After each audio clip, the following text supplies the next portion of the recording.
히어로 영화가 줄기차게 나오면서 최근에 더 수어사이드 스쿼드나 조커처럼 재해석 시도도 다양하게 이루어지고 있습니다. 사실 히어로물의 재해석의 역사가 어제 오늘 일은 아닙니다. 저는 히어로물의 재구성이라고 하면 1985년의 코믹스 왓츠맨이 가장 먼저 떠오르는데요. 이번 영상에서는 그 주인공인 로우셰크에 대해 다루어 보도록 하겠습니다. 왓츠맨은 히어로물이면서 일종의 대체 역사물로 3차 대전의 위험을 앞둔 광기의 80년대 미국을 배경으로 하고 있습니다. 거기서 로우셰크는 타락해가는 세상에 분노하고 세상을 흑과 백으로 바라보며 정상적인 삶을 포기한 채 악당들을 처벌하기를 결심합니다. 로우셰크는 대표적인 안티히어로입니다. 목적을 위해서는 고문도 마다하지 않는 그의 행동은 그냥 히어로라고 생각하기 힘든 점도 많습니다. 어쩌다 로우셰크가 그런 삶을 선택했는지 알려면 그의 과거에 대해 알아야 합니다. 그의 본명은 월터 코백스로 히어로물의 클리셰라면 클리셰이지만 로우셰크는 어머니의 학대로 얼룩진 어린 시절을 겪었습니다. 아버지는 얼굴도 모르고 어머니는 생계를 위해 성매매 일을 전전하다 생긴 스트레스를 아들에게 폭력을 가하는 방식으로 풀었습니다. 이런 배경 탓에 따돌림까지 당했으니 멀쩡하게 자라기는 힘들겠죠. 결국 어머니에 대한 분노는 그의 남은 생애에 뿌리를 내립니다. 로어셰크를 담당했던 정치과 의사는 그의 범죄 세계에 대한 분노가 어머니로 인한 분노에 화살을 돌린 결과라고도 말합니다.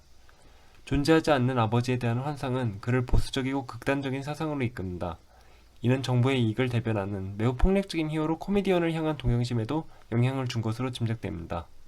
이렇듯 로우셰크는 자기만의 사상에 갇혀 사는 매우 폐쇄적인 인물이지만 간혹 다른 사람 얘기를 할 때 자기 얘기가 튀어나오고는 합니다. 예를 들어 왕년에 잘나가던 빌런 몰라크의 금지 약물 복용 사실을 지적하며 3년 전부터 불법이라고 말하지만 사실 왓츠맨 세계관에서는 히어로 활동이 불법이 되었기 때문에 불법인 건 사실 본인도 마찬가지입니다. 로우셰크는 어머니에 대한 트라우마로 여자나 옷을 싫어하는데요. 하지만 그가 애지중지하는 마스크도 원래 여자 옷의 원단에서 잘라낸 것이란 점이 아이러니합니다. 작중 소개된 캡틴 카니지의 얘기에서도 이런 특징이 드러납니다. 캡틴 카니지는 맞고 싶어서 빌런인 척했던 인물인데 다른 사람은 그냥 그를 피하지만 로우셰크는 자기를 벌해달라는 글을 아예 엘리베이터 통로 밑으로 던져버렸는데요. 제 생각에는 일종의 동족 혐오인 것 같습니다. 둘은 본인이 자진해서 고통 속에서 살아가려 한다는 공통점이 있는데 자신이 그토록 경멸하던 쾌락이나 성욕 따위를 위해 같은 삶을 살아가는 사람을 보니 자기까지 모욕당하는 기분이 드는 거죠. 캡틴 카니지의 이야기는 왓츠맨 코믹스 에피소드 1의 마지막에 나옵니다. 이는 이야기의 시작을 여는 코미디언의 추락과 수미상관 구조를 이루는데 왓츠맨에서는 이런 대칭 구조가 중요한 장치로서 활용됩니다. 로우셰크의 트레이드 마크인 마스크는 심리 테스트 로르샤흐 테스트에서 따온 것인데 로르샤흐 테스트란 좌우 대칭의 무작위 반점 이미지를 보여주고 떠오르는 것을 말하는 방식으로 이루어집니다. 이러한 좌우 대칭은 마스크의 이미지를 넘어서 이야기의 구조, 마주보고 있는 두 남녀의 실루엣 등 다양한 이미지로 변주되며 나타납니다.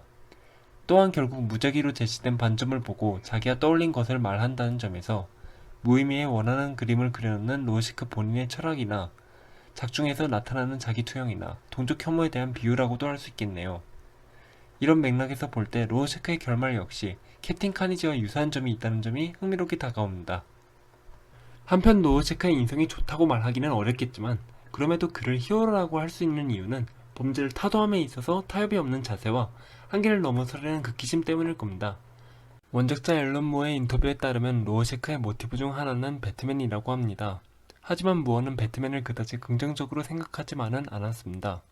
강도에게 부모가 살해당한 건 물론 슬픈 일이지만 그렇다고 박쥐 옷 입고 범죄와 싸우고 다니는 건 제정신이 아니라는 냉정한 견해를 밝혔죠. 로우셰크는 만약 배트맨이 현실에 있었다면 어떤 느낌일까 하는 발상에서 만들어진 캐릭터라고 합니다. 무어의 또 다른 걸작이자 배트맨과 그의 숙적 조커의 관계를 다룬 킬링 조크라는 작품이 있습니다.